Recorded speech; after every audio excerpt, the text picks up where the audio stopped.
자, 18차시 두 번째 영상 설명하도록 하겠습니다. 유황과 포사의 러브스토리 때문에 자, 주왕실이 쇠퇴하기 시작해요. 화가 난 제후들이 이렇게 더 이상 주왕실을 받들지 않죠. 봉건제가 무너지고 그 다음에 주왕실의 권위가 하락하면서 유목민족, 건웅족이 쳐들어오면서 여기에서 한번 써줄까? 건웅족이라고. 건웅족이 쳐들어오면서 이제는 여기 동주시대가 끝나고 자, 서주시대가 끝나고 수도를 이 나급으로 이사를 해요. 그래서 동주시대가 시작되는데 이때 동주시대는 이제는 더 이상 주나라가 아직 망한 거 아니에요. 주나라 왕실을 받들지 않고 서로 이제 땅 따먹기 전쟁하는 거야. 땅 따먹기 전쟁하면서 이렇게 서로 이렇게 중국을 한 나라로 통일하려고 이렇게 땅 따먹기 전쟁하겠죠. 이거를 춘추 전국시대라고 하는데 그냥 춘추시대, 전국시대 따로 나눠서 가르치긴 하는데 간혹 대학교에서는 그렇게 해요. 근데 여러분은 그냥 춘추 전국시대는 주나라 왕실이 있지만 서로 이렇게 자기가 나라를 서로 부자인 나라를 만들고 군대를 강하게 해서 땅 따먹기 전쟁에서 이겨서 한 나라로 통일하려고 하는 게 춘추 전국시대다.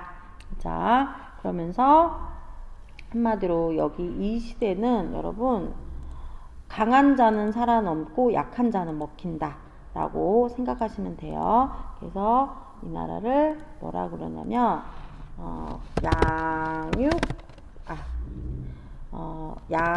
약하면 먹히고 아이고 선생님이 약하면 먹히고 먹히다. 그 다음에 강식 시대라고. 그러니까 약하면 먹히고, 그러니까 약하면 고기가 되고 강하면 먹는다. 야국 강식의 시대라죠. 그래서 나라를 부유하게 만들고 군대를 강하게 만들어야 돼. 다른 나라랑 싸워서 이겨야 되니까. 그러면서 자, 여기를 이제는 한마디로 주왕실에서 누구들이 독립을 해서 제후들이 각자 독립을 하여 하나의 자기 스스로도 이제 제후도 본인을 왕으로 칭해. 그러면서 독립하여 세력을 확대 경쟁하면서 여기 보면 춘추 5패 특히 5나라가 강했다고 해요.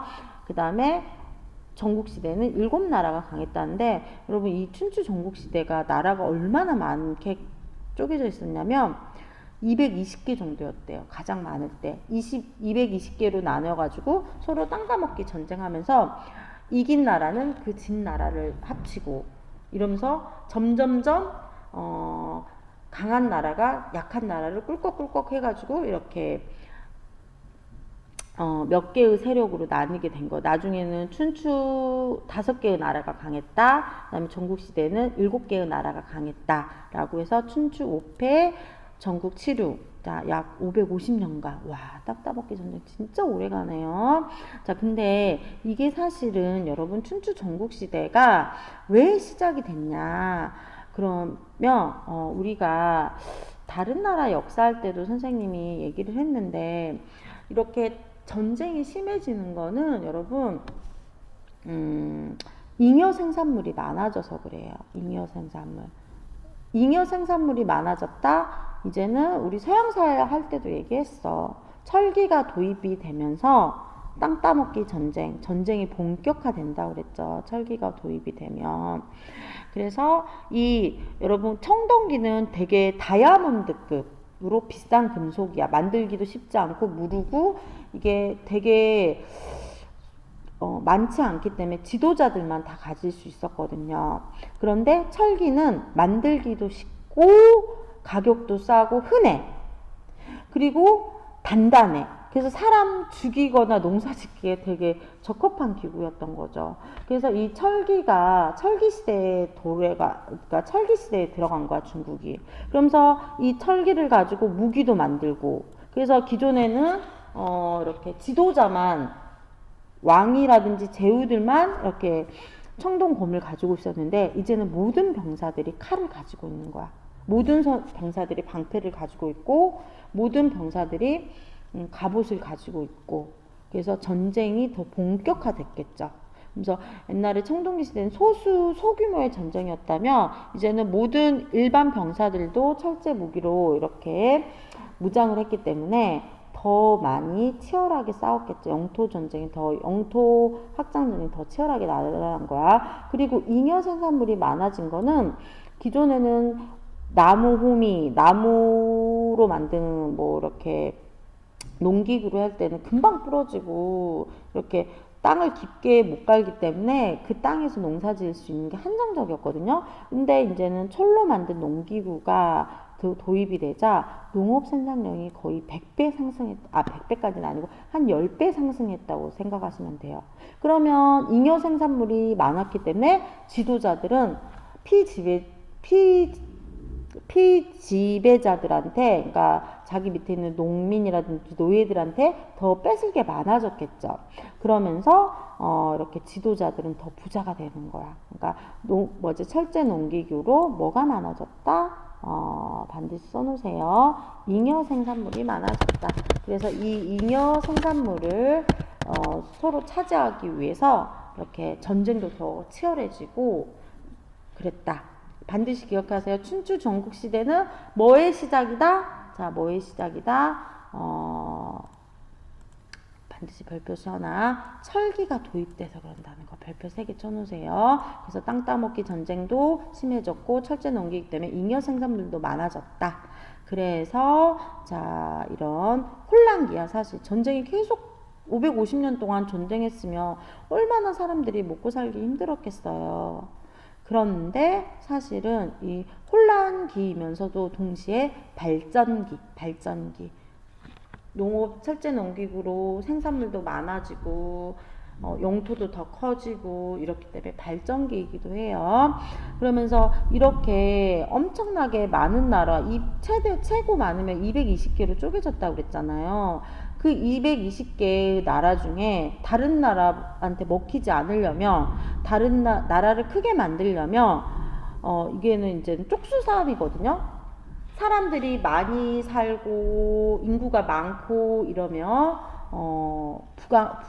부유한 나라가 돼야 돼. 그러면서 모든 나라들이 우리나라가 살기 좋으니까 우리나라에 와서 사세요 이렇게 PR을 할 거 아니에요. 이제 이때 당시 사람들은 살기 좋은 나라로 막 돌아다녔거든요. 옮겨 다녔거든요. 이 연나라에 살았더니 너무 가난하고 굶어 죽을 것 같아. 우리 조나라에는 조금 나라가 부유했고 그 다음에 군대가 강해가지고 우리를 잘 지켜준대. 그러면 우리 조나라로 갈까? 그래서 연나라 사람들 대고 막 1000몇 명씩 조나라로 이사가고 막 이런 식이었거든요.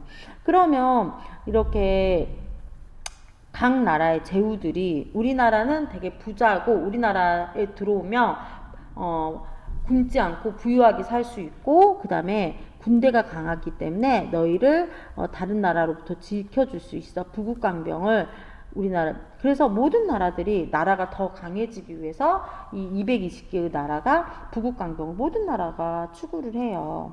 추구를 합니다. 그렇기 때문에 이때 당시에는 여러분 이런 혼란기에는 본인이 뭐 태생이 귀족이냐 아니냐 이런 게 중요한 게 아니고요. 전쟁터에 나가서 잘 싸울 수 있는 사람, 그리고 농사를 잘 지어서 농업 생산물을 많이 이렇게 생산하는 사람, 그리고 뭐 이렇게 생각하는 게 뛰어나서 이렇게 나라의 뛰어난 정책을 해줄 수 있는 사람, 이렇게 아이디어를 낼 수 있는 사람, 이런 사람들이 나라에 필요하겠죠. 그래서 국가의 신분보다는 능력이 중시되는 유능한 인재들을 서로 끌어가려고 해요. 그러니까 되게 개방된 사회야. 능력이 있으면 누구나 성공할 수 있는 그런 사회. 여러분, 이런 사회가 깨끗하고 좋은 사회죠. 자신의 태어난 신분보다는 능력이 있으면 누구나 잘 살 수 있는 이런. 그러니까 춘추 전국시대가 전쟁이 많아서 되게 힘든 사회이기도 하지만 또 어떻게 보면 하나의 자기가 똑똑하면 누구나 성공할 수 있는 이런 개방된 사회, 살기 좋은 사회였다고 할 수도 있어. 그렇기 때문에 춘추 전국시대에는 부국항병을 추구했기 때문에 많은 나라들이 발전을 했겠죠. 그리고 정치, 사회 개혁을 추진해서 자기네 나라를 부유하게 만들어야 되니까 사회 경제적인 면에서 큰 발전기였다. 한마디로 전쟁이 많이 일어나서 혼란기인 동시에 발전기였다. 여기 하나 써놓으세요. 자, 춘추 전국시대는 혼란기지만 모든 나라들이 부국강병을 추구했기 때문에 동시에 발전기였다라는 거 꼭 기억해 놓으세요. 자, 두 번째 영상 여기서 마치도록 하겠습니다.